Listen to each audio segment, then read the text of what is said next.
దేవునికి స్తోత్రం కలుగును గాక. ప్రభువునందు నాకు అత్యంత ప్రియులారా, మరోసారి అర్ధరాత్రి ప్రార్థన మహాపోరాటం అనే ఈ ఉద్యమానికి, పోరాటంలో పాల్గొనడానికి ఎంతో విధేయతతో విశ్వసనీయులుగా తరలి వచ్చిన మీకందరికీ కూడా ప్రభువైన యేసు నామములో నా శుభాకాంక్షలు, దైవాశీస్సులు పలుకుతున్నాను. మీకందరికీ ఆహ్వానం పలుకుతున్నాను. దేవునికి స్తోత్రం. హల్లెలూయా.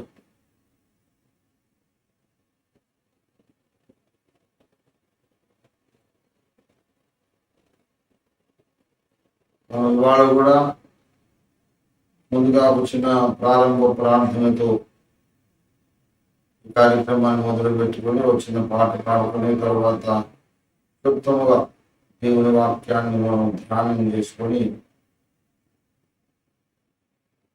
తర్వాత ప్రార్థన పోరాటంలో ప్రవేశించాం. చిన్న ప్రార్థన. స్తోత్రం స్తోత్రం స్తోత్రం నాయన. హల్లెలూయా హల్లెలూయా హల్లెలూయా హల్లెలూయా హల్లెలూయా.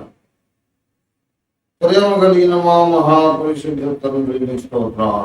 పరిశుద్ధ ప్రభా మహిమల గొప్ప దేవా, ఈ దినమును కూడా మరొకసారి మీ సన్నిధిలో నూతన దినారంభంలో అర్ధరాత్రి వేళ ప్రభా నీ సన్నిధిలోని పాదాలు పట్టుకొని బలముగా ప్రార్థన చేసి విజ్ఞాపన చేసి భోజాడి బతుమాలి నీ దీవెనలు పొందుకోవడానికి, నీ ఇచ్చే విజయాన్ని పొందుకోవడానికి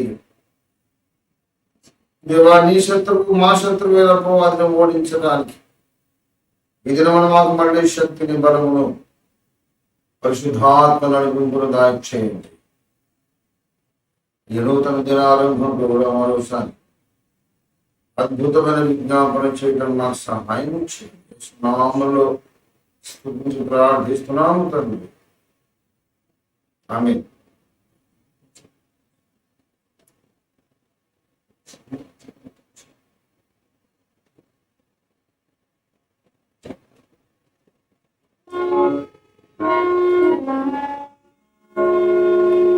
ఆనందం మహానందం నా ప్రియుని స్వరం మధురం మనోహరం ప్రియుని మనోహరం నశించిన పాపిని నాకు శాశ్వతమైన కృప చూపి, నశించిన పాపిని నాకు శాశ్వతమైన కృప చూపి, నా యేసుడుగా రక్షించెనుగా నా ప్రభువును సేవింతునుగా, నా యేసుడుగా రక్షించెనుగా నా ప్రభువును సేవింతునుగా. ఆనందం మహానందం నా ప్రియుని స్వరం మధురం ముఖము మనోహరం ప్రియుని ముఖము మనోహరం. వేడుకతో విందుశాలకు నన్ను తోడుక వెళ్ళును నా ప్రియుడు, వేడుకతో విందుశాలకు నన్ను తోడుక వెళ్ళును నా ప్రియుడు, కోరిన ఫలములు తినిపించును కోరిమితో నా ప్రియ ప్రభువు, కోరిన ఫలములు తినిపించును కోరిమితో నా ప్రియ ప్రభు. ఆనందం మహానందం నా ప్రియుని స్వరం మధురం ముఖము మనోహరం ప్రియుని ముఖము మనోహరం. ఆనంద భరితానై అతని నీడను కూర్చుందును, ఆనంద భరితానై నేను. అతని నీడను కూర్చుందును, వాడబరను నే నాటికి వరదుని పాడుచునుండెదను. వాడబరను నే నాటికి వరదుని పాడుచునుండెదను. ఆనందం మహానందం నా ప్రియుని స్వరం మధురం, ముఖము మనోహారం, ప్రియుని ముఖము మనోహారం. ఎంతో ప్రేమతో ప్రేమించే, వింతగా నన్ను ప్రభు దీవించే. ఎంతో ప్రేమతో ప్రేమించే, వింతగా ప్రభు నన్ను దీవించే. అంతము వరకు యేసుని చింతని ఉందును ఆనందముతోను. అంతము వరకు యేసుని చింతని ఉందును ఆనందముతోను. ఆనందం మహానందం నా ప్రియుని స్వరం మధురం, ముఖము మనోహారం, ప్రియుని ముఖము మనోహారం. రాజగు యేసు వచ్చునుగా, రాజ్యము నాకు తెచ్చునుగా. రాజగు యేసు వచ్చునుగా, రాజ్యము నాకు తెచ్చునుగా. రాజ్యమునందునే రాణిని గాను, రమ్యముగానే నుందునుగా. రాజ్యమునందునే రాణిని గాను, రమ్యముగానే నుందునుగా. ఆనందం మహానందం నా ప్రియుని స్వరం మధురం, ముఖము మనోహారం, ప్రియుని ముఖము మనోహారం, ప్రియుని ముఖము మనోహారం. దేవుని స్తోత్రం కలుగునుగాక. హల్లెలూయా.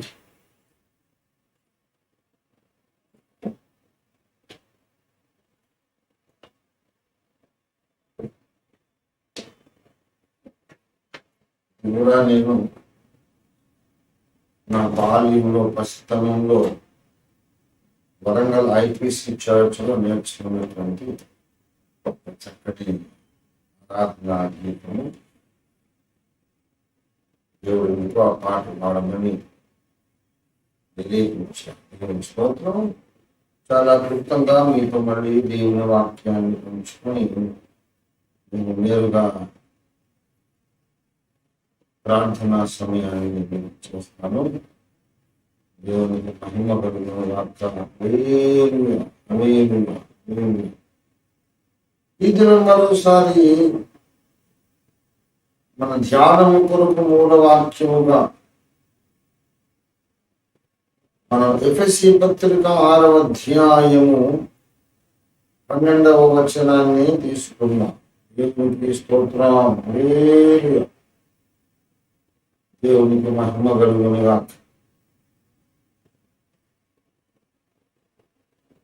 చాలాసార్లు చాలా సందర్భాల్లో మనం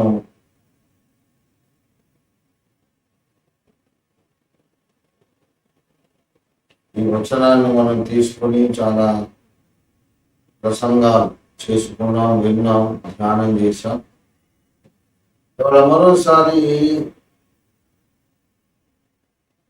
ఈ వచనంలో నుండే మనతో మాట్లాడాలని పరిశుద్ధాత్మ దేవుడు స్పష్టమైన విధేయపడను బట్టి ప్రియులారా వచనాన్ని చదివారు. అప్పుడు ఏం చెబుతారో మనం వినడానికి ఇష్టపడతాం. సిద్ధంగా ఉందాం. ఎఫెసీ పత్రిక 6:12. ఏలయనగా మనము పోరాడున్నది శరీరులతో కాదు గాని ప్రధానులతోనూ అధికారులతోనూ ప్రస్తుత అంధకార సంబంధులకు లోకనాథులతోనూ ఆకాశ మండలమందున్న దురాత్మల సమూహములతోనూ పోరాడుచున్నాము. అందుచేతను మీరు ఆపద్దినమందు వారిని ఎదిరించుటకు సమస్తము నెరవేర్చిన వారి నిలవబడుటకు శక్తిమంతులగునట్లు దేవుడిచ్చు సర్వాంగ కవచమును ధరించుకొనుడి.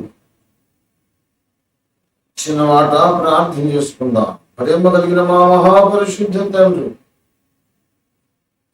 దయచేసి మీ వాక్యం పంపించు నాయనా, నీకు వందనాలు. వాక్యం పంపించండి, మాతో మాట్లాడండి. మా బ్రతుకులలో గొప్ప కార్యం చేయండి. ఈ వాక్యము ద్వారా మమ్మల్ని ప్రభా ఈ ఆధ్యాత్మిక మహాయుద్ధములకు మహా విజయములకు సిద్ధపరచండి, ఆశీర్వదించునని ఈ దినదాసుని శిలో రక్తంతో బాగా కడిగి శుద్ధీకరించి మేఘంతో కాల్చి గ్రహించి పుటం వేసి మమ్మల్ని అందరినీ కూడా ప్రభువా నీ ఆత్మవశులుగా చేసి నీ వాక్యం ఇప్పుడు ప్రవహింపజేయమని యేసు అద్భుత నామంలోనే స్తుతించి ప్రార్థిస్తున్నాము. ఆమేన్, ఆమేన్. దేవునికి స్తోత్రం కలుగునుగాక. హల్లెలూయా. ప్రభునందు నాకు అత్యంత ప్రియులారా, ఎక్కువ సమయం ఏం పట్టదు. ఇవాళ ఈ అతి ప్రాముఖ్యమైనటువంటి సందేశాన్ని మీతో పంచుకోవడానికి కొద్ది నిమిషాలే చాలు. శ్రద్ధగా ఆలకించండి దయచేసి. వెంటనే ప్రార్థనా రంగంలోకి, పోరాట రంగంలోకి, యుద్ధ రంగంలోకి దుముకడానికి సిద్ధంగా ఉండండి. ఇక్కడ ఏలయనగా మనము పోరాడునది శరీరులతో కాదు అన్నాడు. అంతకు ముందంతా ఏం చెప్పాడు? ఇది మనము ప్రత్యేకంగా గమనించి ధ్యానించవలసిన విషయం. 6, 11, 12లో అపవాదిని సడన్ గా ప్రస్తావిస్తున్నాడు. 11లో అన్నాడు, మీరు అపవాది తంత్రములను ఎదిరించుటకు శక్తిమంతులు కావాలన్నాడు. 12లో మనము పోరాడేది శరీరులతో కాదు దురాత్మల సమూహంతో అని చెప్తున్నాడు పౌలు భక్తుడు. ఈ విషయాలు చెప్పక ముందు, అంతకు ముందంతా ఏం చెప్పాడు? సడన్ గా, ఆల్ ఆఫ్ సడన్ సాతాను అనేవాడిని, అంధకార రాజ్యాన్ని, వాని సేనలను, వాని సేనా సమూహములను అకస్మాత్తుగా మన దృష్టికి తెచ్చేశాడు పౌలు భక్తుడు. అంతకుముందంతా పత్రికలో ఆయన రాసిన సబ్జెక్టు గాని, ఉపదేశము గాని ఈ దయ్యాలను గూర్చి గారు సమాజాన్ని గూర్చి చెబుతున్నాడు, క్రైస్తవ సంఘమును గురించి చెబుతున్నాడు, మన వ్యక్తిగత విషయాలను గురించి చెబుతున్నాడు. 3 విషయాలు: వ్యక్తిగత విషయాలు, దేవుని సంఘమును గురించిన విషయాలు, మానవ సమాజంలో మన బాధ్యతలను గురించిన విషయాలు. 3 విషయాలు చెప్తూ మీరు ఇలా ఉండండి, ఇలా ఉండండి, ఇలా ఉండండి అని చెప్తూ ఆల్ ఆఫ్ సడన్ కొత్త టాపిక్ లోకి జంప్. ఏలయనగా మనం పోరాడేది శరీరులతో కాదు ఆత్మరూపులతో పోరాడుతున్నాం అంటున్నాడు. అంత అకస్మాత్తుగా సబ్జెక్టు షిఫ్ట్ కావాల్సిన అవసరం ఏంటి? అంటే ఇది వేరే సబ్జెక్ట్ అండి, షిఫ్ట్ లేదు, ఏమీ లేదు. ఆయన చెబుతున్నాడు అంతే, కొత్త సబ్జెక్టు అని అనడానికి అవకాశం లేదు. ఎందుకంటే ఏలయనగా అనే లింకింగ్ వర్డ్ అక్కడ ఉంది. ఏలయనగా, ఎందుకనగా, ఫర్ దిస్ రీజన్ అంటే అంతకుముందు చెప్పిన విషయానికి ఇప్పుడు ప్రారంభమైన ఈ విషయానికి సంబంధం ఉంది. అంతకు ముందు ఉన్నటువంటి హెచ్చరికలు, ఆజ్ఞలు, ఉపదేశములన్నిటికీ ఇప్పుడు చెబుతున్న ఈ విషయానికి ఏదో సంబంధం ఉంది. ఏలయనగా అన్నాడు.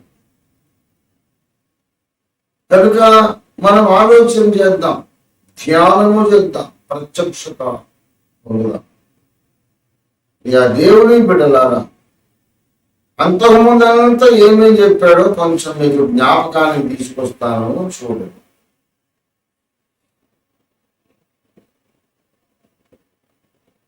నాలుగు 1 నుండి చూడండి. కాబట్టి మీరు సమాధానముల బంధము చేత ఆత్మ కలిగించి ఐక్యమును కాపాడుకోవడానికి శ్రద్ధ కలిగి ఉండండి. ప్రేమతో ఒకరినొకడు సహించండి. ఆ తర్వాత 11, 12 మనమందరము విశ్వాస విషయములు అంటే నమ్మకాల విషయంలో, అంటే సిద్ధాంతాల విషయంలో ఏకత్వం పొందాలి. దేవుని కుమారుని గురించిన జ్ఞాన విషయంలో ఏకత్వం పొందాలి. అలా పొంది సంపూర్ణ పురుషులను కావాలి. మనం పరిశుద్ధులను కానీ ఇంకా సంపూర్ణం కాలేదు. ఎంత సంపూర్ణలో క్రీస్తులకు కలిగిన సంపూర్ణతకు సమానమైన సంపూర్ణత మనం పొందుకోవాలి. ఇవన్నీ విషయాలు చెప్పాయి. కాబట్టి 17వ వచనం, కాబట్టి అన్య జనులు నడుచుకొనున్నట్లు మీదిక మీదట నడుచుకొనవలదని ప్రభువునందు సాక్ష్యం ఇచ్చుచున్నాను. అన్యజనులు అంటే ఎఫెసీయులు కూడా జెంటైల్సే. ఎఫెసీయులు ఏమి యూదుల నుంచి వచ్చిన వాళ్ళు కాదు, వాళ్ళు విగ్రహారాధన నుంచి వచ్చిన వాళ్ళే. ఇప్పుడు వీళ్ళు యూదులైపోయారు. యేసుక్రీస్తుని అంగీకరించిన వాళ్ళందరూ యూదులు, అబ్రహాము సంతానం. వాళ్ళతో పోల్చినప్పుడు యేసును అంగీకరించకుండా తిరస్కరించిన వాళ్ళందరూ దేవునికి పరజనులు, అన్యజనులు. అన్యజనులు అంటే క్రీస్తు నెరుగని ఈ లోకపు ప్రజలు నడుచుకున్నట్లుగా మీరు నడుచుకోరు. ప్రవర్తనలో, మాట తీరులో, ఆలోచన విధానములో, విషయాలను గ్రహించే విధానములో, సమస్యలను ఎదుర్కొని పరిష్కరించుకునే విధానములో అన్యులకు మీకు వ్యత్యాసం ఉండాలి. వాళ్ళలాగా మీరు ప్రతి సమస్యకు రెచ్చిపోయి మీ ప్రశాంతతను పోగొట్టుకొని మీరు వాయిలెంట్గా, హింసాత్మకంగా స్పందించవద్దు. వాళ్ళు వేరు, మీరు వేరు. అదే సమస్య వాడికి వస్తుంది, నీకు వస్తుంది. నీ ప్రవర్తన వేరుగా ఉండాలి. అంటే సమాజంలో మన ప్రత్యేకత మనకు ఎలా ఉండాలో, ఎందుకు ఉండాలో చెబుతున్నాడు. అన్యజనులు ఉన్నారు, మనం ఉన్నాం. ఇదంతా కలిసిందే మానవ సమాజం. మానవ సమాజంలో 2 వర్గాలు: క్రీస్తును ఎరిగిన సమాజం, క్రీస్తును తృణీకరించి త్రోసివేసిన సమాజం. వాళ్ళలాగా క్రీస్తును త్రోసివేసిన ఆ సమాజంలాగా మీరు నడుచుకోవద్దు. మీకు మీ ప్రవర్తనలో ప్రత్యేకత ఉండాలి. మీ ప్రవర్తనలో భేదము కనబడాలి. వాళ్ళలాగా మీరు ఉండడానికి వీలు. వ్యక్తిగత విషయాలు చెబుతున్నాడు, మన ప్రవర్తన విషయాలు. 4:25 ఒకరితో ఉన్నప్పుడు మీరు అబద్ధం ఆడటం మానేసి. 27 అపవాది చోటియకుడి, దొంగిలు వాడిక మీద దొంగిలించవద్దు. అక్కర గలవానికి పంచిపెట్టడానికి వీరు కలుగు నిమిత్తం ప్రతి వాడు తన చేతులతో మంచి పని చేయొచ్చు, అంటే లీగల్ గా కష్టపడి సంపాదించాలి. అనుకూల వచనమే పలకండి, వినేవాళ్లకు మేలు కలిగించే అనుకూల వచనాలు పలకండి. దుర్భాష ఏది మీ నోట రానియొద్దు, మీ నోట రానియొద్దు. ఇవన్నీ చెబుతున్నాడు. 5వ అధ్యాయంలో 4లో కృతజ్ఞతావచనమే గాని మీరు బూతులైనను పోకిరి మాటలైనను సరస్వతులైన ఉచ్చరింపకూడదు, ఇవి మీకు తగవన్న. ఇది మళ్ళీ ఇంకా పర్సనలే, వ్యక్తిగతంగా మీరు మీ నోరు జాగ్రత్త, ఎలా పడితే అలా వాడకండి అని చెబుతున్నాడు. 6 5లో వ్యభిచారి అయినా అపవిత్రుడైన విగ్రహారాధికుడై ఉన్న లోభి అయినను క్రీస్తు యొక్క దేవుని యొక్క రాజ్యములకు హక్కుదారులు కాడు అనే సంగతి చెప్పేశాడు. మీకు ఇంతకుముందు తెలుసు కదా అన్నాడు. 6 వ్యర్థమైన మాటల వలన ఎవడును మిమ్మల్ని మోసపరచనీయకండి. అలాంటి క్రియల వలన దేవుని ఉగ్రత అవిధేయులైన వారి మీద ఇవ్వచ్చు. మీరు అట్టివారితో పాలివారై ఉండకూడి, అంటే ప్రవర్తన నియమావళి చెబుతున్నాడు. ప్రవర్తన నియమావళి ఇవన్నీ చెబుతూ 15లో మీరు సమయాన్ని పాటించే విధానం జాగ్రత్త, సమయాన్ని ఉపయోగించుకునే విధానం విషయంలో జాగ్రత్త. దినములు చెడ్డవి గనక మీరు సమయమును పోనీయక సద్వినియోగం చేసుకోమన్నాడు. ఇది కూడా పర్సనలే. ఎవరి టైం ఎలా వాడుకుంటున్నారో, ఎలా టైం వేస్ట్ చేసుకుంటున్నారో ఎవరిని వారే పరీక్షించుకోవాలి, జాగ్రత్త పడాలి. 22లోకి వచ్చి సడన్ గా కుటుంబంలోకి వచ్చాడు. స్త్రీలారా ప్రభువునకు వలె మీ సొంత పురుషులకు లోబడి ఉండుడి.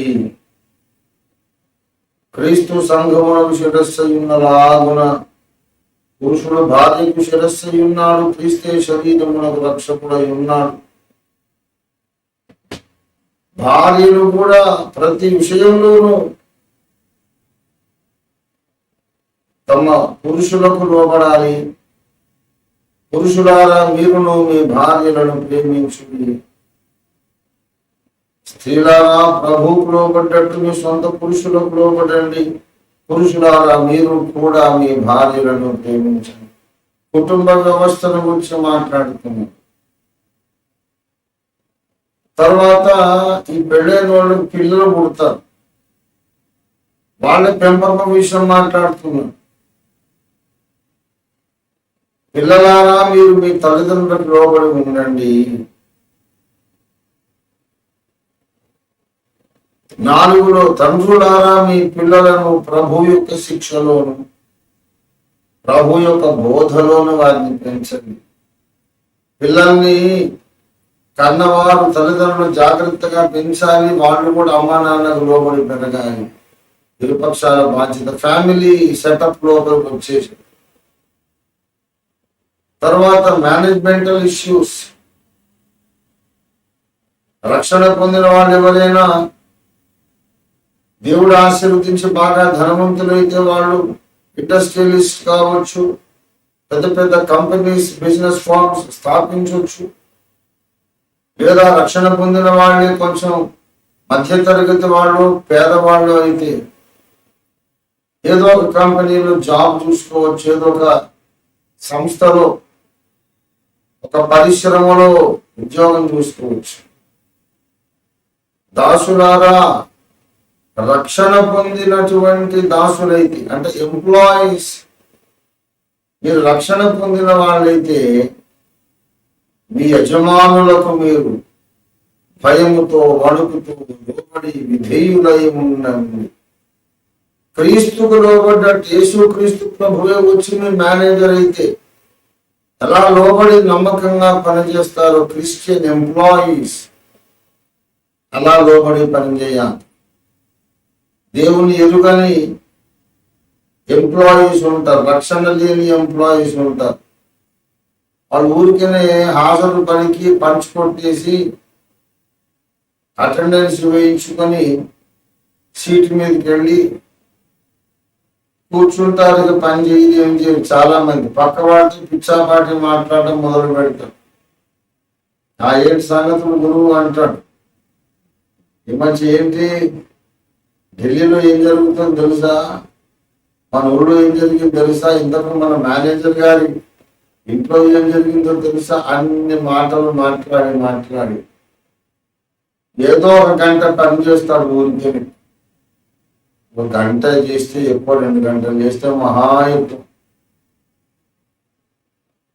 వాళ్లకు మనస్సాక్షి ఉండదేమో. ప్రభువుని ఎరగని వాళ్ళందరూ అలాగే ఉంటారని నేను అనడం లేదు. రక్షణ పొందని వాళ్ళు కూడా చాలా నమ్మకంగా పనిచేసే విధేయుడైనటువంటి పనివారు ఉన్నారు. కానీ చాలా వరకు అలాంటి మనస్తత్వం మనం చూస్తుంటాం. మనం ఇంత కష్టపడి పనిచేస్తున్నారా, రెక్కలు ముక్కలు చేసుకోండి, మనకి ఎంత జీతం ఇస్తున్నారు, మనతో పని చేయించుకొని ఆ మేనేజరు ఆ కంపెనీ ఓనరు కోట్లకు పొడగలు తిట్టున్నాడు, మనమే ఇంకా గుడిసెలో ఉంటున్నాం. అదే ఇల్లు, అదే డొక్కు సైకిల్, డొక్కు స్కూటర్లు. ఎందుకు చేయాలరా మనం? వాణి కోటీశ్వరుడు చేయడానికి మనం పని చేయాలి. జీతాలు పెంచమను, లాభాలు మనం భాగాలు ఇవ్వమను. ఇలా తిరుగుబాటు మనస్తత్వంతో చాలా మంది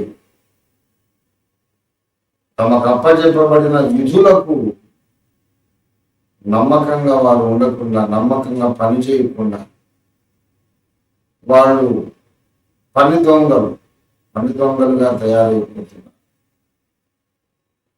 కానీ రక్షణ పొందిన వాళ్ళైతే వాళ్ళకు ఉద్యోగం ఇచ్చిన మేనేజరు వాళ్ళని చూసి రోజు మురిసిపోవాలి. ఎంత గుణవంతుడు వచ్చాడండి మా కంపెనీలో. సీట్లో కూర్చున్నాడంటే ఎవరైనా పలకరించినా హాయ్ అంటే హాయ్, ఆ పలకరింపే మహాభాగ్యం, అంతే తప్ప ఒక్క నిమిషమైనా 60 సెకండ్ల పాటు తన పని మీద నుండి దృష్టి పక్కకు పెట్టాడు. ఎవరైనా పలకరించిన నమస్కారం అని అంటాడు, మళ్ళీ తన పని తాను చేసుకుంటాడు. నాకు ఇచ్చిన జీతం నా యజమానుడు ఇస్తానని నాకు ఒప్పుకున్న జీతం, నేను ఈ జీతం తీసుకొని పని చేస్తాను అని నేను ఒప్పుకున్నటువంటి జీతం, అంత జీతానికి నేను పని చేస్తానని మా యజమానుడు ఒప్పుకున్నాడు, నేను ఒప్పుకున్నాను. మళ్ళా ఇప్పుడు కొత్త సిద్ధాంతాలు ఎందుకు? ఎంత ఇస్తానన్నాడో ఆయన అంత ఇచ్చాడు. ఎంత పని చేస్తానని నేను ఒప్పుకున్నాను, నేను చేయాల్సిందే. కనుక నాకు 8 గంటల పని కొరకు నాకు జీతం ఇస్తున్నా. 8 గంటల పని కొరకు I'm a paid employee for 8 hours. So let me be faithful and honest in my work. Let me deliver the product, the work, the job entrusted into my hand. Let me finish it. 8 గంటల్లో ఎంత చేయాలో అంత చేయాలి. అందరూ చేయట్లేదు కదా, నీకెందుకు? నువ్వు చెంచాగాడివా? గవర్నమెంట్కి మేనేజ్మెంట్కి చెంచా అని ఇలాగ వాళ్ళని దూషిస్తారు, కించపరుస్తారు. కానీ రక్షణ పొందిన వాళ్ళైతే అలాగా ఎవరు కించపరిచినా, ఎవరు అవమానించినా, ఎవరు తృణీకరించి చీత్కరించి మాట్లాడినా తమ మనస్సాక్షికి భయపడి, దేవునికి భయపడి నమ్మకముగా పని చెయ్యాలి. మీ యజమానులైన వారికి విధేయులై ఉండండి. యజమానుడు రక్షణ పొంది ఉండకపోవచ్చు, వాడు దేవుని బిడ్డ ఉండకపోవచ్చు. అయినా సరే నువ్వు దేవుని బిడ్డవు కదా, నీ సంస్కారం నీకుండాలి, నీ నమ్మకత్వం నీకుండాలి, నీ పనిలో నమ్మకంగా చేయాలి. మేనేజ్మెంటల్ ఇష్యూస్ లోపలికి వస్తున్నాడు. రక్షణ పొందిన మీరు ఇండివిజువల్ గా పర్సనల్ గా ఎలా ఉండాలో చెప్పాడు. మీ టైం మేనేజ్మెంట్ ఎలా ఉండాలో చెప్పాడు. బాగా గమనించాలి. మీ టైం మేనేజ్మెంట్, మీ personal issues, your talk and walk, practical life ఎలా ఉండాలి చెప్పాడు. తర్వాత సడన్ గా జంప్ అయ్యాడు. ఫ్యామిలీ విషయంలో జాగ్రత్త. ఆడవాళ్ళు అయితే కనుక భర్త లోపల ఉండండి, ఇది మీకు ధర్మము విధాయకము. మగవాళ్ళు అయితే కనుక మీ భార్యను ప్రేమించండి, ఇది ధర్మము విధాయకం. ఫ్యామిలీ తర్వాత మరి ఒకసారి ఫ్యామిలీ సంగతి తెలియదు. నేను కంపెనీ ఓనర్ అండి, నేను ఒక వేరే కంపెనీలో జాబ్ చేస్తున్నానండి, ఉద్యోగం చేస్తున్నానంటే అలాంటి వాళ్ళు, పనిచేసే వాళ్ళు యథార్థమైన హృదయం గలవారై భయముతోను వణుకుతోను క్రీస్తుకు లోబడ్డట్టుగా శరీర విషయమై మీ యజమానులైన వారికి లోబడి ఉండండి. మనుషులను సంతోషపెట్టే వాళ్ళు చేసేటట్లు కంటికి కనబడడానికి కాదు, మీరు క్రీస్తు దాసులని ఎదిగి మిమ్మల్ని మీరు అనుకోండి, మేము క్రీస్తు దాసులము అనుకొని దేవుని చిత్తాన్ని మనఃపూర్వకంగా జరిగించు. మనుషులకు చేస్తున్నట్టు కాదు, దేవునికి ప్రభువులకు చేసినట్లే ఇష్టపూర్వకంగా మీరు సేవ చేయండి. ఇది పనివారు, ఉద్యోగస్తుల కోట, వాళ్ళకి సంబంధించిన హెచ్చరిక అయిపోయింది. ఇప్పుడు యజమానులను కూడా వదలలేదు. 9వ వచనంలో నువ్వు రక్షణ పొందావు, నీటి మూలంగా ఆత్మ మూలంగా దేవుని కుటుంబంలో జన్మించావు, దేవుడిని ఆశీర్వదించావు, నువ్వు పెద్ద కంపెనీ పెట్టేశావు, పెద్ద ఇండస్ట్రీ పెట్టావు, నీ కింద 1000 మంది ఉద్యోగం చేస్తున్నారు, 100 మంది 1000 మంది పని వాళ్ళు ఉన్నారు. నువ్వెలా ఉండాలి? రక్షణ లేని వాళ్ళు మేనేజ్మెంట్ గా ఉంటే ఎలా ఉంటారు? నువ్వు అలాగా వాళ్ళు ఎలాగా ఉండదు. నువ్వు రక్షణ పొందిన మేనేజ్మెంట్, నువ్వు యజమానులారా నీకును మీకు కింద ఉన్న పని వారికి యజమానుడైన వాడు పరలోకంలో ఉన్నాడని మీరు ఎప్పుడు గుర్తుపెట్టుకోవాలి. నీ ముందు నీ కింద ఉన్న ఉద్యోగి, వాడికి నువ్వు యజమాని అనుకుని విర్రవీగకు. నీ మీద కూడా యజమాని ఒకడు పరలోకంలో ఉన్నాడు, ఆయన దేవుడు. ఆయన నీ మీద యజమాని, నీ కింద ఉన్న వర్కర్ మీద కూడా యజమాని, ఎంప్లాయీ మీద కూడా యజమాని. ఈ సంగతి ఎరిగి ఆయనకు పక్షపాతము లేదని ఎరిగిన వారి ఆ పని వారిని బెదిరించుటమా అని, ఆ ప్రకారమే అంటే దేవుడు ప్రవర్తించిన ప్రకారమే వారి ఎడల ప్రవర్తించండి. బీ కన్సిడరేట్ అన్నమాట. కొంచెం మానవత్వం చూపించండి, మరీ గొడ్డు చాకిరీ చేయించుకోకండి. యజమాని వై ఉండొచ్చు, అయినా సరే ఆ కిందున్నవాడు కూడా నీలాంటి ఒక మనిషి, వాడికి అవసరాలు ఉంటాయి, ఇబ్బందులు ఉంటాయి, సమస్యలు ఉంటాయి. నీ పైన ఉన్న యజమాని నిన్నెంత కనికరంతో చూశాడు, నీవు కూడా నీ కింద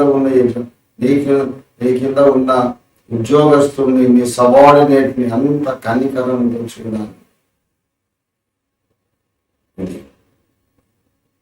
personal conduct and time management and family governance and family management, and then rearing of the children, bringing them up in the fear of God, and children growing in God's fear, in obedience to their parents. So many issues are covered. Then managemental issues, business లో, industries లో, లేక ఇంకేదన్నా government office లో నువ్వు ఒక section incharge, head of the section, head of the department అవుతే నీకు కొంతమంది సబార్డినేట్స్ ఉంటారు. వాళ్ళ పట్లైనా నువ్వు ఇలా ఉండాలి. అని చెబుతూ ఏలయనగా మనము పోరాడునది శరీరులతో కాదనేశాడు. పిల్లరా, ఇక్కడ ఒక మహత్తరమైనటువంటి సత్యాన్ని మనకు పౌలు చెబుతున్నాడు, పరిశుద్ధాత్మ దేవుడు ఉపదేశిస్తున్నాడు. ఆ మహత్తరమైనటువంటి అతి ప్రాముఖ్యమైన సత్యం ఏంటంటే, ఒకసారి నీవు రక్షణ పొందిన తరువాత నీవు ఎలాగైతే ప్రవర్తించాలని దేవుడు ఆశపడుతున్నాడో, నీ వ్యక్తిగతంగా నీ సమయాన్ని ఎలా నీవు మేనేజ్మెంట్ చేసుకొని నీ సమయాన్ని ఎలా వాడుకోవాలని దేవుడు ఆశిస్తున్నాడు, నీ మాట తీరు నీ ప్రవర్తన ఎలా ఉండాలని దేవుడు ఆశిస్తున్నాడు, నీ కుటుంబం ఎలా ఉండాలని దేవుడు ఆశిస్తున్నాడు, నీవు ఎలాంటి భర్తగా ఉండాలని దేవుడు ఆశిస్తున్నాడు, ఎలాంటి భార్యగా ఉండాలని దేవుడు ఆశిస్తున్నాడు, ఎలాంటి బాస్గా ఎలాంటి యజమానుడుగా నీవు ఉండాలని దేవుడు ఆశిస్తున్నాడు, ఎలాంటి పేరెంట్గా నీవు ఉండాలని దేవుడు ఆశిస్తున్నాడు, ఎలాంటి ఎంప్లాయీగా నీవు ఉండాలని దేవుడు ఆశిస్తున్నాడు. రక్షణ పొందిన వాళ్ళందరూ ఇలా ఉండాలని దేవుడు ఒక స్కెచ్ రాసి పెట్టుకున్నాడు, ఇలా ఉండాలి నా పిల్లలని. అవన్నీ చెబుతూ మనము పోరాడునది అన్నాం. పోరాడునది ఏంటి? పోరాటం అనే కాన్సెప్ట్ ఎందుకు వచ్చింది బాబు? ఇప్పుడు ఈ పోరాడునది అనేది అన్నిటి చోట్ల పెట్టండి మళ్ళీ ఒకసారి ఇంకా స్పష్టత రావడానికి. అన్యజనుల వలె మీరు ప్రవర్తించకుడి, ఎందుకనగా మనము పోరాడునది దురాత్మలతో. ఈ సమయములు జాగ్రత్తగా వాడుకొనుడి, ఎందుకనగా మనము పోరాడునది ఆకాశ మండలమందున్న దురాత్మల సమూహములతోనే. భార్యాభర్తలు ఒకరికొకరు అనుకూలంగా ఉండండి, ఎందుకనగా మనము పోరాడునది ఒక భయంకరమైన అంధకార శక్తితో పోరాడుతున్నాం. దాసులైనా యజమానులైనా అన్నాడు.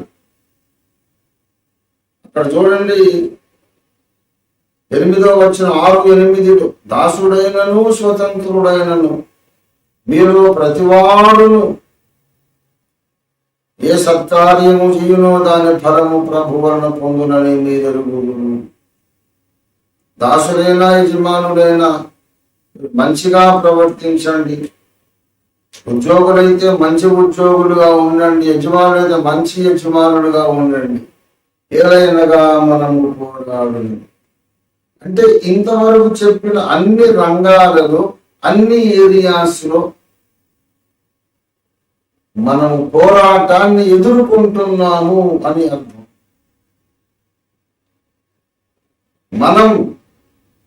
మనమంటే మనమే కాదు, రక్షణ పొందిన ప్రతి వ్యక్తి ఈ 2025 సంవత్సరాలు అన్ని దేశాలలో రక్షణ పొందిన ప్రతి మనిషి కూడా పోరాటం ఎదుర్కొంటూనే ఉన్నాడు ఈ రంగాలలో. ఎందుకు దాన్ని ఎందుకు ప్రస్తావించాల్సి వచ్చిందంటే, నువ్వు రక్షణ పొందిన తర్వాత నీవు ప్రత్యేకమైన పరిశుద్ధమైన వ్యక్తిగా మాదిరికరముగా ప్రవర్తించడానికి నువ్వు ప్రయత్నం చేస్తావు. అయితే ఆ ప్రయత్నాన్ని విఫలం చేయడానికి నీవు కూడా అన్యజనుల వల్లే ప్రవర్తించేటట్లు నీ మీద ఒత్తిడి చేయడానికి ఆకాశ మండలం అందరి దురాత్మల సమూహం నీతో పోరాడుతూ ఉన్నది. అర్థమైందా నీకు? నీవు రక్షణ పొందగానే అనుకుంటావు, నేను వేరు, లోకము నుండి వేరు చేయబడ్డ వ్యక్తిని కనుక నేను చాలా సపరేట్ గా ఉండాలి, స్పెషల్ గా ఉండాలి, పరిశుద్ధంగా ఉండాలి, మాదిరికరంగా ఉండాలి, ఎగ్జాంపులరీ పర్సన్ గా ఉండాలి అనుకుంటా. అలాగ వచ్చావా నాన్న? ఆ రూట్లోకి వచ్చావా? నువ్వు అలా ఎలా బతుకుతావో నేను చూస్తానని పోరాటం స్టార్ట్ అవుతుంది. అలాగే టైంను చక్కగా వాడుకోవాలనుకుంటాం. మంచిగా ప్రార్థన చేసుకోవాలి, బైబిల్ చదువుకోవాలి, ఇంటి పనులు, నా ఉద్యోగ ధర్మం అంతా నెరవేర్చిన తర్వాత ఇంకా టైం ఏర్పాటు చేసుకొని సువార్త కరపత్రాలు పంచాలి, 10 మందికి సువార్త చెప్పాలి. ప్రతిరోజు కూడా నా టైంను చాలా బాగా నేను వాడుకోవాలని నువ్వు అనుకుంటావు. మంచి తీర్మానం.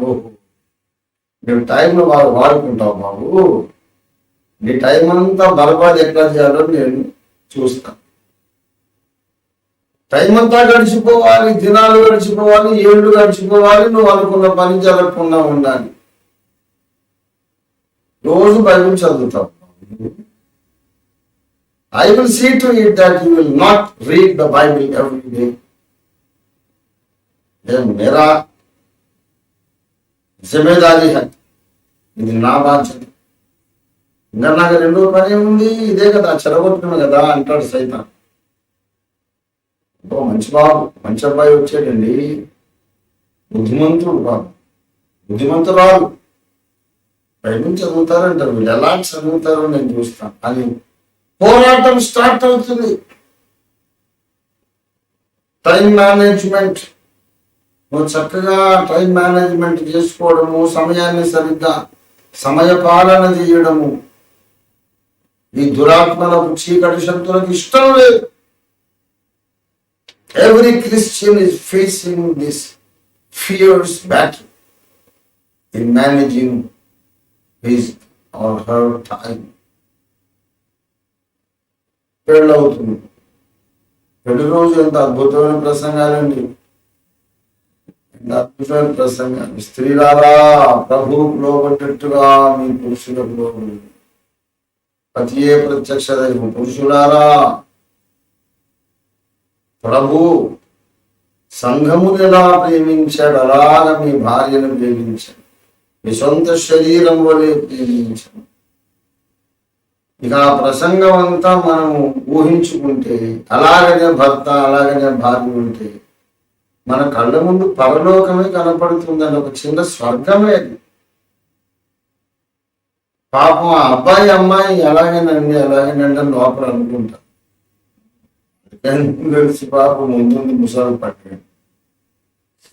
అమ్మాయి అనుకుంటుంది నేను చాలా మంచి పాపని, నేను చాలా మంచిదాన్ని, నేను నా భర్తకు అలాగే లోపడతాను, తండ్రి నాకు సహాయం చేయి. నాలాంటి వాళ్ళు కొంచెం చాదస్తోళ్ళు ఎవరైనా ఉంటే మోకరించండి, ప్రార్థన చేయండి. నా తండ్రి నేను నా భర్తకు లోబడ్డానికి సహాయం చేయమని నువ్వు ప్రార్థన చేయమ్మా. పెళ్లి కొడుకు నువ్వు ప్రార్థన చేయి. నా భార్య నేను ప్రేమించడానికి సహాయం చేయి, నువ్వు ప్రార్థన చేయని టైం ఇచ్చి పెద్దలందరూ వచ్చి మనం చేసుకునే పెళ్ళిళ్ళు వాళ్ళని చేతుల నుంచి ప్రార్థన చేసి ప్రమాణాలు చేయించి ఎన్ని అద్భుతమైనటువంటి సంఘటనలు పెళ్ళిళ్ళు, క్రైస్తవ పెళ్ళిళ్ళు. వ్యాధి ఎందును ఆరోగ్యమందు, కలిమి ఎందు అంటే ఐశ్వర్యమందును, లేమి ఎందు పేదరికమందు, అనుకోని మేలెదురైనా కీడెదురైనా అన్ని విషయాలను, అన్ని సందర్భాలను, అన్ని పరిస్థితుల్లో నేను ప్రేమిస్తాను, నీకు లోబడతాను, నేను ప్రేమిస్తానమ్మాయి, నేను సంరక్షించుకుంటాను. పరిస్థితులు ఎలా మారినా ఏ పట్ల నా పరిస్థితి మారదు, నా ప్రేమ మారదు. సడన్ గా మనం కోటీశ్వరులం కావచ్చు, లేకపోతే రూపాయి గతి లేకపోవచ్చు, కానీ అమ్మాయి నీ మీద నా ప్రేమ మారదు. అలాగేనండి నీ పట్ల నా విధేయత కూడా మారదండి అని ఆ అమాయకులు చక్కగా యథార్థ హృదయంతోనే, చిత్తశుద్ధితోనే ఆ తీర్మానము ప్రమాణం చేస్తారు. చేతిలో చేయేసి దేవుని ఎదుటను ఆయన సంఘం ఎదుటను ప్రమాణం చేయించున్నాను అనుకుంటున్నారు. నేను మంచి భార్యగా ఉండాలి, నేను మంచి భర్తగా ఉండాలి. వాళ్ళ తీర్మానంలో ఏమి లోపం లేదు. సైతాన్ గాడు అక్కడ చూస్తుంటాడు, ఓ ఇదా మీ పరిస్థితి, ఏ బాబు నువ్వు క్రీస్తు ప్రభులాగా నీ భార్యని ప్రేమిస్తావు ఏంటమ్మాయి, నీ భర్తకు నువ్వు లోబడతావు, యేసుకు లోబడ్డంతగా, దేవునికి లోబడ్డంతగా లోబడతావు. నువ్వు చూస్తాను మీరు ఎలా లోబడతారు, ఎలా ప్రేమిస్తారు. ఆ అబ్బాయి నిన్ను ప్రేమించకుండా నేను చేస్తాను, నీవు ఆ అబ్బాయికి లోబడకుండా నేను చేస్తాను. ఇది నా విద్యుక్త ధర్మము, ఇది నా ప్రామిస్. నేను నువ్వు ప్రమాణం చేయించున్నా దేవుని ఎదుటలో, ఆయన సంఘం ఎదుట. మీ కాపురం కొంప కొల్లేరైపోతుంది. వాడికి లోబడతావు, వాడి మొహం చూడగానే నీకు చిర్రెత్తిపోయేటట్టు చేస్తావు. నువ్వు అందంగా ఉన్నావని పెళ్లి చూపులో నచ్చేసావని వాడు చేసుకున్నావు. రేపటి నుండి చూడు, మహా అయితే ఒక వారం, ఆ వారం తిరగగానే నిన్ను చూడగానే నువ్వు ఒక కోతి మొహంలాగా, చింపాంజీ లాగా వాడి కనపడేటట్టు వాడి కళ్ళకు జబ్బు పెడతాను నేను. నిన్ను చూడగానే వాడికి చిరాకు రావాలి, వాడిని చూడగానే నీకు చిరాకు వేసేయాలి. నీ కాపురం కూర్చటమే కదా నా జీవిత ధ్యేయం. మగవాళ్ళ పట్ల మగవాళ్లకు తమ భార్యల పట్ల ప్రేమ లేకుండా చేయాలని, స్త్రీలకు తమ భర్త పట్ల విధేయత గౌరవం లేకుండా చేయాలని, ఆడవాళ్ళు లోబడకుండా చేయాలని, మగవాళ్ళు ప్రేమించకుండా చేయాలని సాతాను ద్వారా అపాయింట్ చేయబడిన చీకటి శక్తులు, అదృశ్యమైన దురాత్మలు ఉన్నాయి గాలిలో. మొత్తం వాయుమండలాధిపతి సాతాను. అందుకే ఎవరికైనా దయ్యం పడితే వాడికి గాలి సోకిందంటారు. మన చుట్టూ ఉన్న గాలిలో మనకు కనబడని బ్యాక్టీరియా ఉంది, ఏవేవో క్రిములు ఉన్నాయి అంటారు. ఆ బ్యాక్టీరియా క్రిముల సంగతి అలా పక్కన పెడితే ఈ కనబడని దురాత్మలు కోట్ల మంది ఉన్నారు.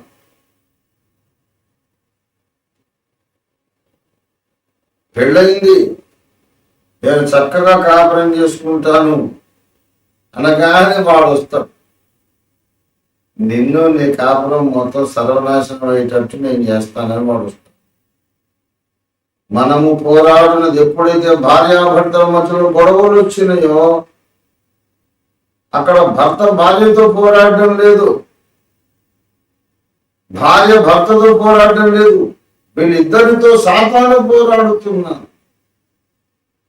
అది గ్రహించాలి. అది గ్రహించుకుంటే అసలు గొడవే ఉండదు. వాళ్ళిద్దరికి గొడవలు ఎందుకు వస్తుంటాయి? ఇది సాతాను వాళ్ళతో చేస్తున్న పోరాటం.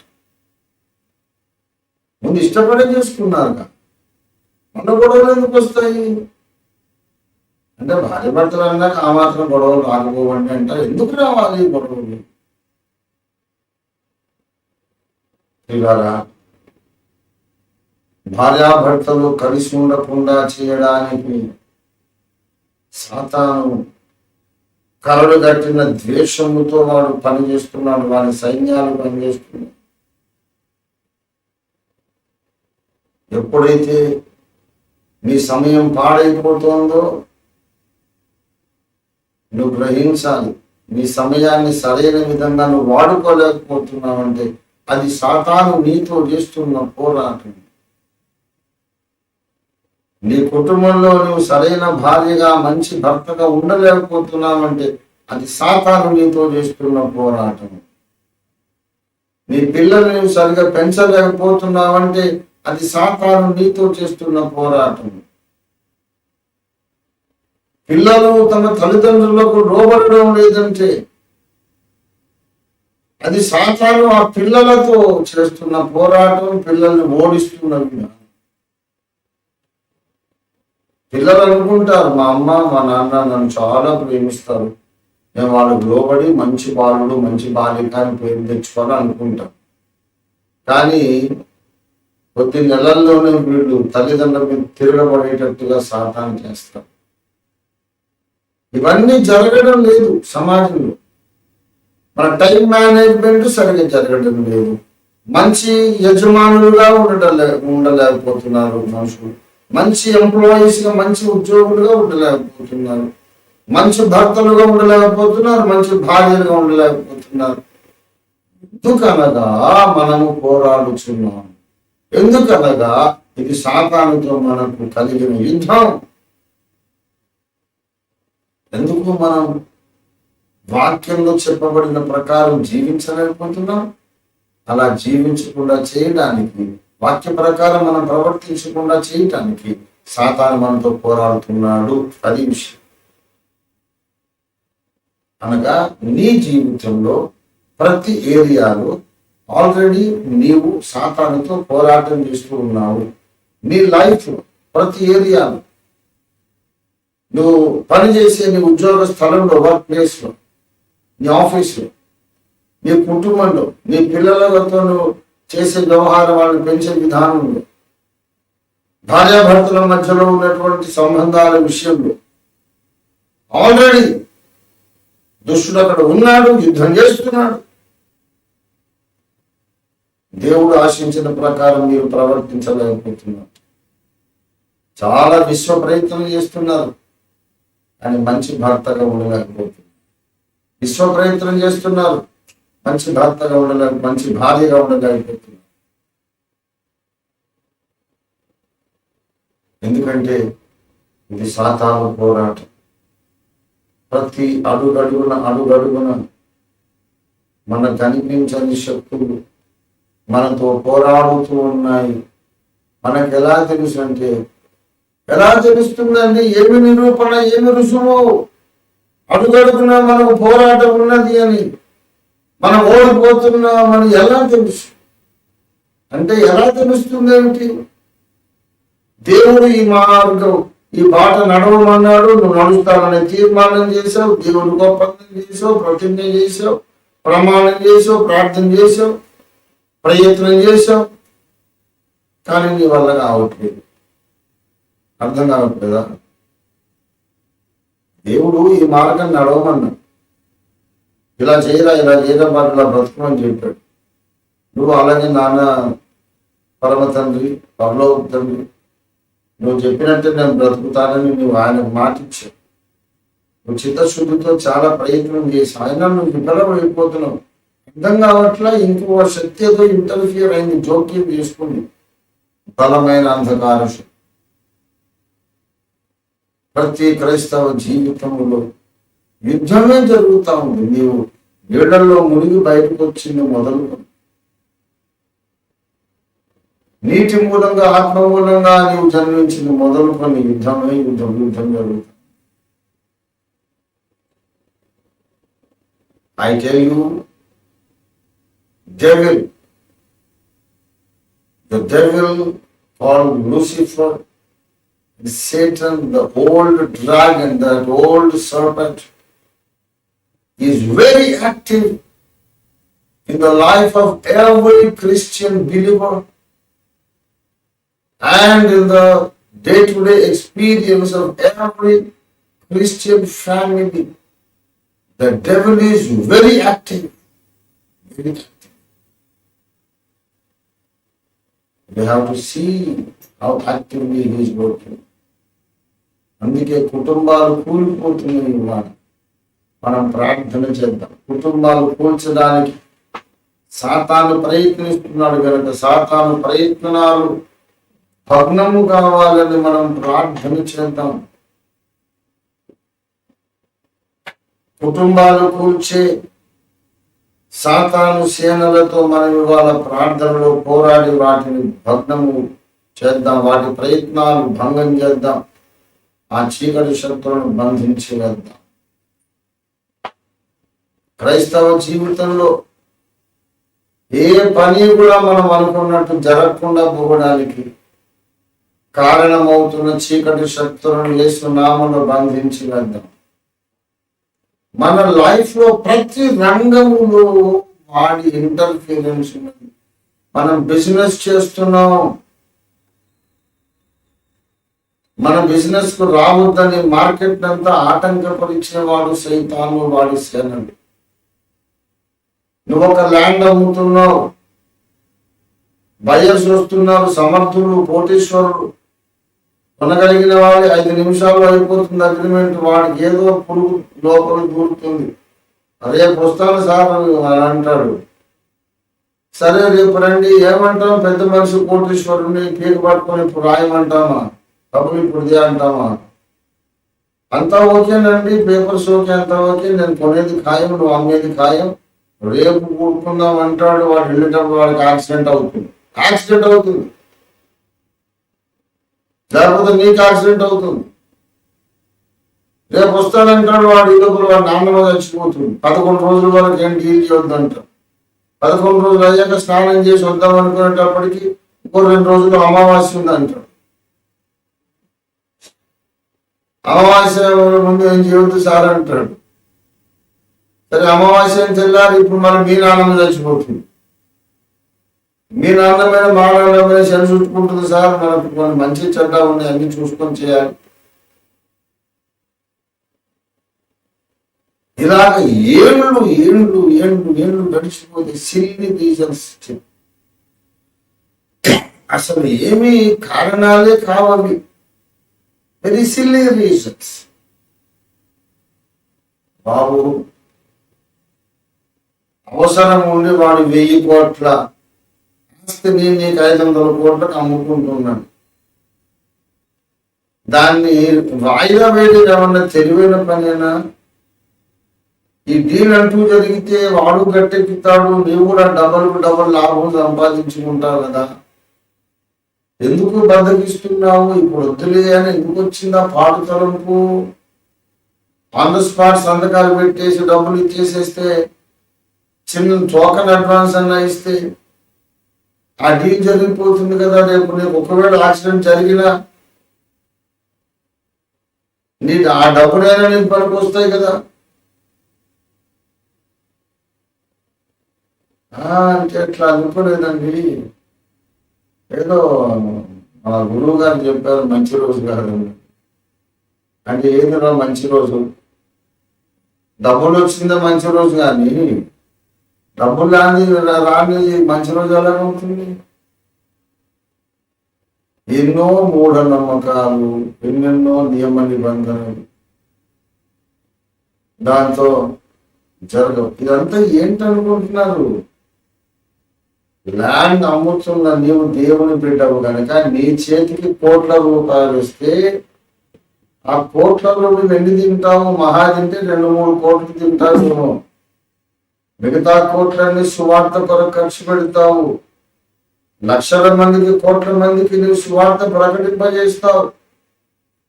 నీకు వచ్చే డబ్బులు ఒక సగానికి సగము నీవు సువార్త కొరకు వెచ్చించిన సాతాని వాడి కొంప అంటుకొని తగలబడిపోతుంది. వాడి కొంప తగలబడిపోతుంది.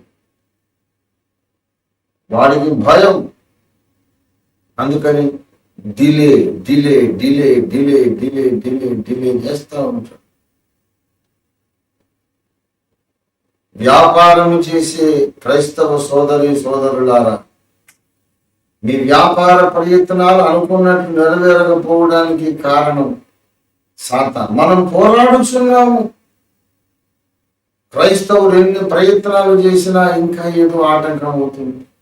మళ్ళీ వేరే వాళ్ళు అదే వ్యాపారం చేస్తారు. క్రీస్తుని ఎరుగని వాళ్ళు అదే వ్యాపారం చేసి కోట్లకు పొడగలెత్తుతారు. గిలబిలబడి మొత్తం అందరు బెల్లం దగ్గర చీమలు పోయినట్టు అందరూ వాడి దగ్గరికి వెళ్తారు. కానీ మనం ఎంతో గౌరవించి వాళ్ళ ఇంటికి పిలిచి కాఫీ తాగించి అడుగులకు మడుగులకు ఎంత చేసినా మనల్ని చూస్తే ఎంతో చూద్దాం నేను అంటాను. ఇంకొకటితో అయ్యప్ప పిల్లారా, దేవుని ప్రజలకు డబ్బులు రాకుండా చేస్తున్నది సాతాను సైన్యములే. సాతాను మూకలు, సాతాను సైనికులు, అదృశ్యమైన దురాత్మలు. ఆర్థికంగా మనం బాగుపడకుండా వాడు ప్రయత్నం చేస్తున్నాడు. కాబట్టి మనం ఏం చేయాలంటే ఈ అన్ని విషయాలలో ప్రార్థన చేయాలి. 6వ అధ్యాయం 18వ వచనం 17 దాకా సర్వాంగ కవచం ధరించుకోవడం అనేది అయిపోయింది సబ్జెక్ట్. 6:17 దాకా. 6:18లో కొత్త సబ్జెక్ట్ స్టార్ట్ ఏంటంటే, ఆత్మ వలన, పరిశుద్ధాత్మ దేవుని నడిపింపు వలన ప్రతి సమయమునందు ప్రతి విధమైన ప్రార్థన విజ్ఞాపనను చేయొచ్చు. ఏంటి విధమైన ప్రార్థన? ఏంటి విధం? ఎన్ని విధాల ప్రార్థనలు ఉన్నాయి? ఎన్ని విధాల ప్రార్థనలు ఉన్నాయండి? ప్రతి విధమైన ప్రార్థన ఏమంటాడేంటి? ప్రతి సమయమందును ప్రతి విధమైన ప్రార్థన విజ్ఞాపన చేయొచ్చు. అంటే ఇప్పుడు అంతకుముందు వ్యక్తిగత జీవితము, కుటుంబ జీవితం, సంఘ జీవితం, సామాజిక జీవితం, మన యొక్క ప్రొఫెషన్, మన వృత్తిపరమైన జీవితం, ఇవన్నీ విషయాలలో ఎన్నెన్ని ఆటంకములు వస్తున్నాయి అని చెప్పాను. వాటన్నిటి విషయంలో ప్రార్థన చెయ్యండి అని అర్థం. సమయము పోనీయక అన్నాడు కాబట్టి మన సమయం ఊరికేనే పాడైపోయేటందుకు సాతాను గారు బాగా ప్రయత్నం చేసి మన టైం అంతా వేస్ట్ చేస్తున్నాడు. కాబట్టి సమయాన్ని వ్యర్థపరుస్తున్న చీకటి శక్తులతో యేసు నామంలో మనం పోరాడాలి, గద్దించాలి, బంధించాలి. వాళ్ళ ప్రయత్నాలన్నీ విఫలం చేయాలి. దేవుని ప్రజలందరి సమయము దేవుని కొరకు సద్వినియోగం అవ్వనట్లుగా దేవుని సహాయం కొరకు మనం అడగాలి. ఇదో విధమైన ప్రాణం, ఇదో రకమైన ప్రాణం. కుటుంబాలలో కలతలు రప్పించి కాపురాలు కూల్చివేస్తున్నటువంటి చీకటి శక్తులను మనం చేసే ఈ పోరాటంలో బంధించాలి. ఇది ఇంకొక విధమైనటువంటి ప్రాణం.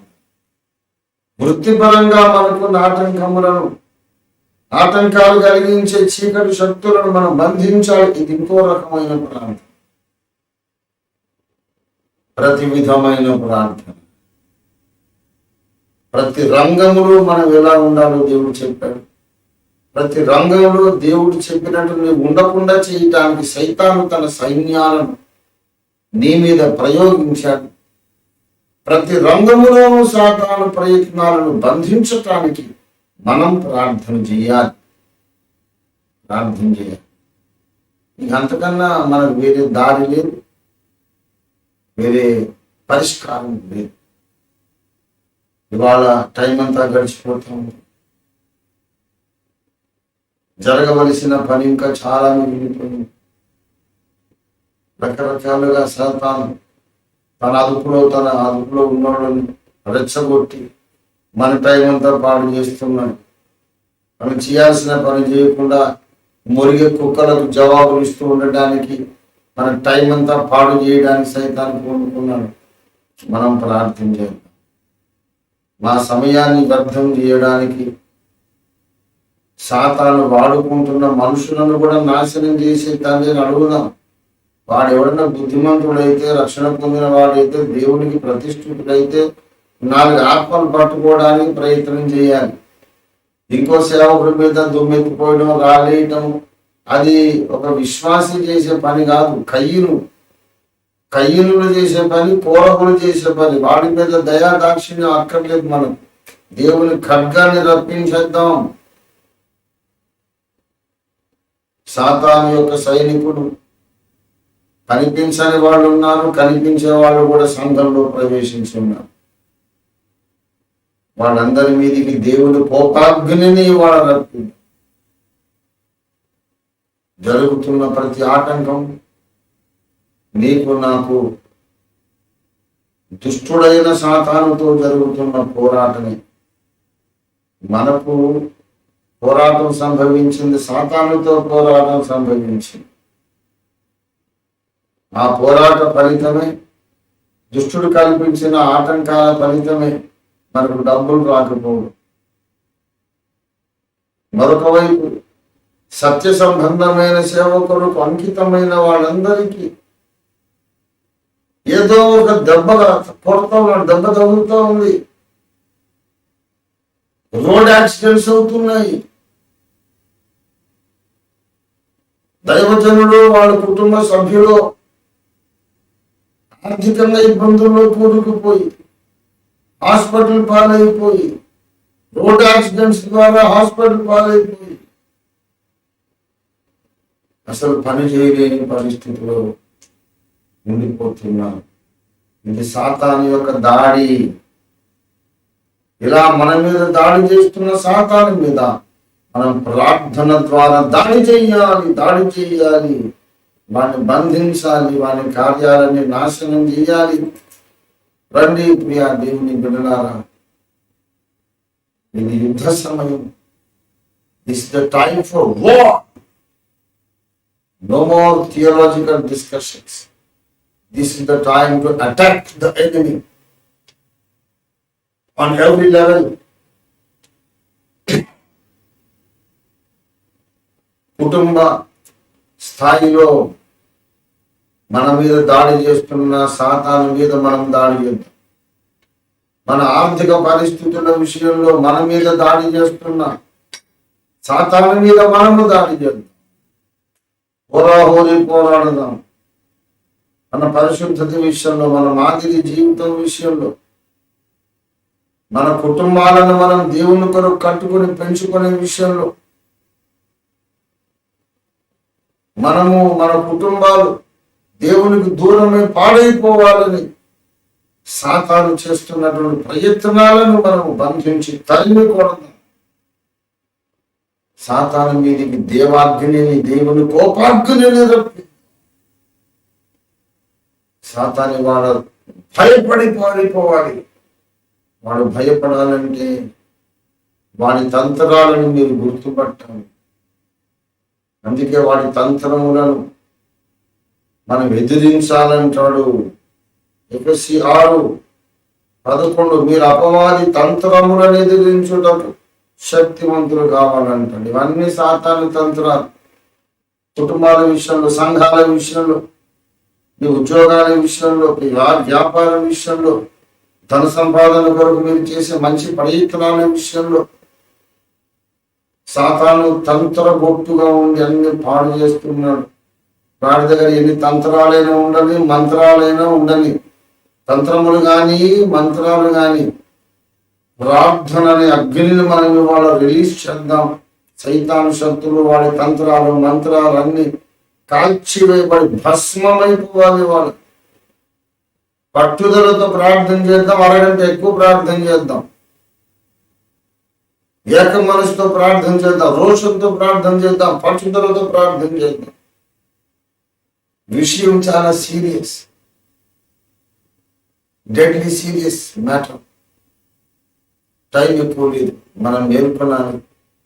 సాతాను వాని ప్రయత్నాలు, తంత్రములు మనం బంధించి వేసి సమస్తము నెరవేర్చిన వారమై రాకడలో ఎత్తబడాలి. సమస్తము నెరవేర్చిన వారు.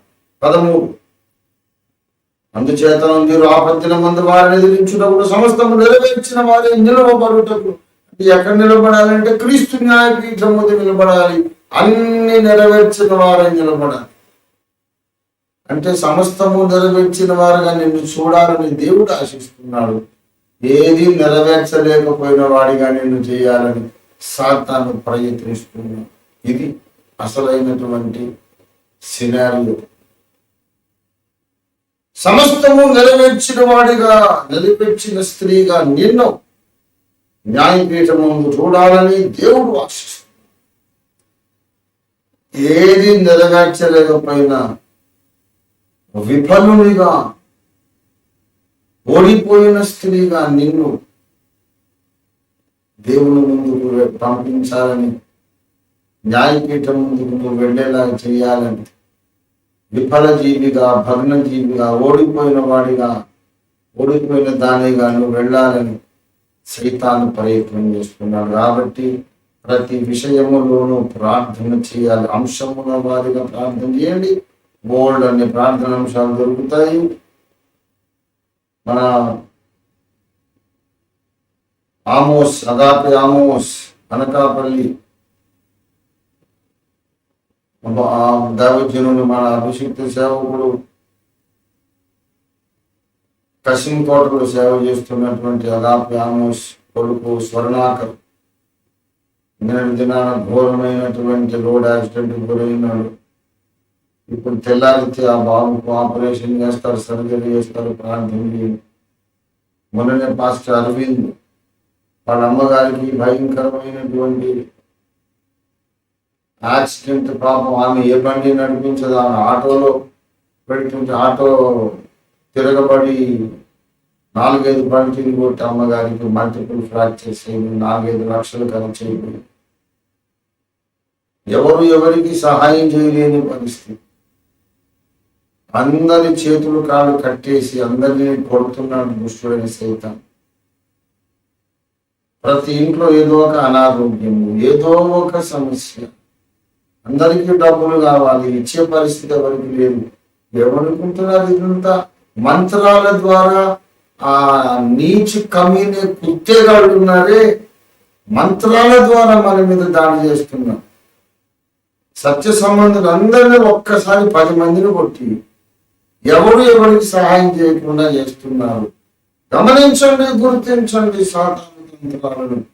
నీకు కోపం రావాలి, రోషం రావాలి, నీ గుండెలు భగ్గున మండిపడి ప్రార్థన చేయాలి.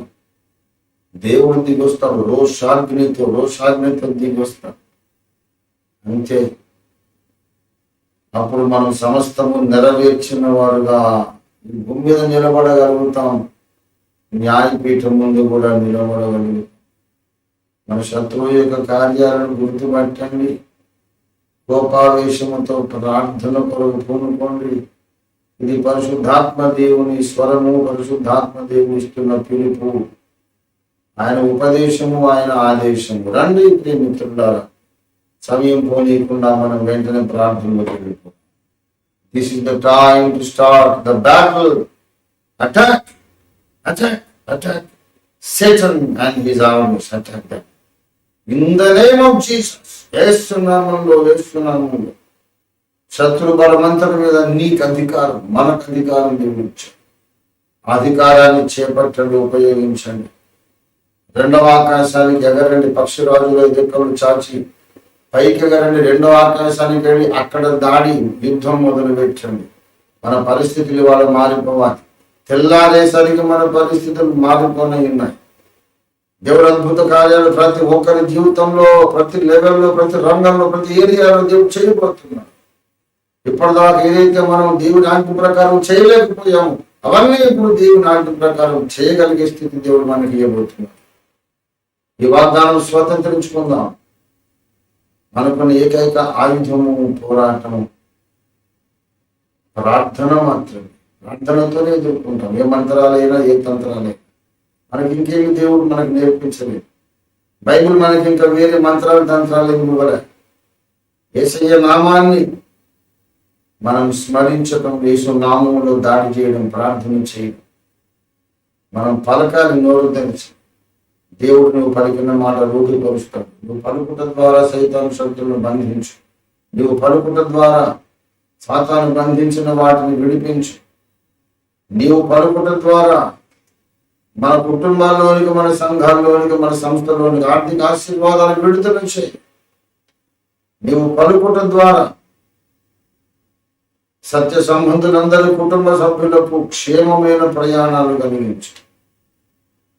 దేవుడు పలుకు, ఆయన పలికాడంతే ఇలాగ కలుగును కాదని పలికితే అన్ని కలిగినాయి. ఇవాళ నువ్వు నేను పలుకుదాం, అన్ని కలుగుతాయి తప్పకుండా.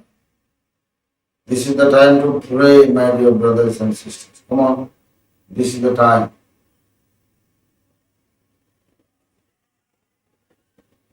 Hallelujah, hallelujah, hallelujah, hallelujah, hallelujah.